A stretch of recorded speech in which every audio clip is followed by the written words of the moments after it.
সেখানে নেকলি হাওর আর মিঠামইনের জলের বুকে ছিঁড়ে চলে যাওয়ার মসৃণ সড়কের কথা বলছিলাম, কিশোরগঞ্জ আর ইটনা মিঠামইনের অষ্টগ্রামের কথা। এদিকে হাওয়ার উত্তাল ঢেউয়ে ধুল খেতে খেতে নৌকায় চড়তে সবারই ভালো লাগে।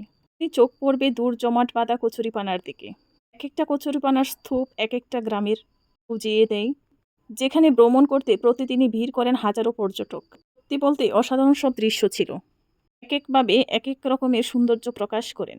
কারণ সকালের নরম তুলতুলে হালকা রোদের তাপে আর গরমের কারণে কিন্তু সবার কাছে হালকা বাতাসটা খুবই ভালো লেগেছে। সকালের নীল জলরাশি দুপুর হলো হলুদ বর্ণ ধারণ করে ইটনা মিঠামইন এবং অষ্টগ্রামের সৌন্দর্য যেন মানুষকে আকর্ষণ করে তুলেছে। বিভিন্ন জায়গা থেকে বিভিন্ন পর্যটক এসে এখানে অনেক ভিড় করে। দেখতেই পাচ্ছেন আমাদের এখানে অনেকগুলো লোক আছে। আমরা নৌকা তারপরে গিয়েছিলাম অষ্টগ্রামে। কিছু ঠিকঠাক ছিল, যদি সেখানে গান না হয়, আড্ডা না হয়, সেখানে কিন্তু নৌকা ভ্রমণের কোনো মজা থাকে না। আমাদের সাথে কিন্তু হালকা পাতলা শিল্পী ছিল, তারা কিন্তু বিভিন্নভাবে বিভিন্ন গান গেয়ে কিন্তু আমাদেরকে আনন্দ করে রেখেছিল। সেই সাথে কিন্তু আমরাও খুব মজা পেয়েছি, তাদের গানে আমরাও মনোমুগ্ধ হয়ে গিয়েছিলাম। তখন যে এই গানে হারিয়ে গেলাম বলতেই পারি না।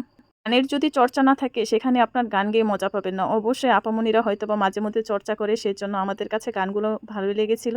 যেহেতু সাথে ছিল ঠান্ডা হাওরের বাতাস, মনোযোগ সহকারে শুনেছিলাম আর ঢেউয়ের শব্দগুলো কানে ভেসে উঠছিল। খুব ভালো লেগেছিল। আমরা যেতে যেতে কিন্তু অনেক দূর পর্যন্ত চলে গিয়েছি। দেখতেই পাচ্ছেন আমরা কিন্তু এখন মডেলিং এর পালায় চলে এসেছি। কিন্তু জিরো পয়েন্টের কাছে এসে কিন্তু আমরা অনেকভাবে স্টাইল টুল করে ছবি তুলেছি আর সেটাও ভিডিও করে নিলাম। তো গরমের মধ্যে এখানে দাঁড়ানো থাকা সম্ভব ছিল না, সেজন্য আমরা এখান থেকে আবার বের হয়ে গেলাম। পাশের পানি দেখে তো আমি অবাক হয়ে গেলাম, এত পানি কিভাবে সম্ভব।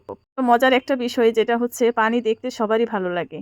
এটা ক্ষণস্থায়ী, আর দীর্ঘস্থায়ী যদি আপনি সেখানে বসবাস করতেন তাহলে আপনার কাছে কখনোই ভালো লাগতো না। কিন্তু সে জাহাজটার কাছে মোটামুটি ছবি তুলে নিয়েছিলাম। আর দেখতে পাচ্ছেন পানির মাঝখানে কিছু স্তূপ দেখা যাচ্ছে, এগুলো কিন্তু মানুষের ঘরবাড়ি। এরকম ভাবে ঘরবাড়িগুলো তৈরি করে নিয়েছে যে পানি আসলে বর্ষাকালে কখনোই তাদের ঘরবাড়িগুলো নষ্ট হবে না।